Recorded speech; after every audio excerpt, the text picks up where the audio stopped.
కాదు సార్ అందరికి 9 రోజుల్లో ఇలా మన లాభపడతారంటారా? అంటే ఒక్కొక్కరికి జాతకం ప్రకారం కూడా ఉంటుంది కదా! అందరికీ జెమ్ స్టోన్స్ అనేది వర్క్ అవుతుందా? అది నేనిందాక మీకు ఫస్టే జెప్పాను. హ్మ్.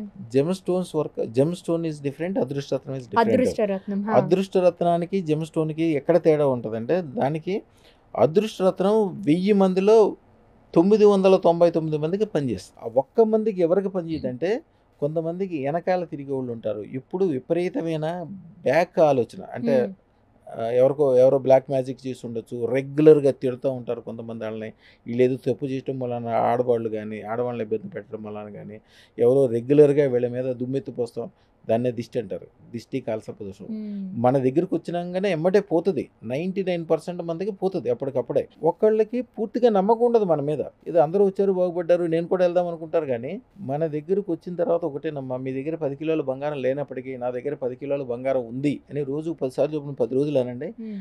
11 రోజుకల్లా అమ్మవారు ఏం చేస్తదంటే, లక్ష్మీ అమ్మవారికి ఆవిడకి చాలా ఇష్టం.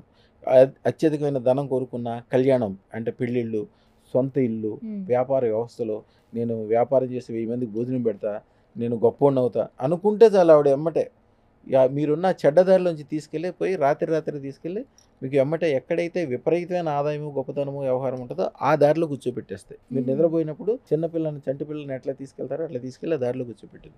మీకు ఇక రెండో మార్గము, రెండో అవకాశం ఉండదు. కంపల్సరీ మీరు కోరుకున్న దాన్ని అదే మార్గంలో ఎళ్తారు. మీరు నిద్రమత్తులో చెయ్యూపితే కూడా మీ శ్రమే ఉండదు. హ్మ్. నిద్రమత్తులో చెయ్యూపితే కూడా మీ చేతిలో బంగారం పడిపోద్ది. మా మా ఫాలోవర్స్ అందరూ చెప్పేదదే. యూట్యూబ్ ఛానెల్‌లో ఒకసారి చూడండి. హ్మ్.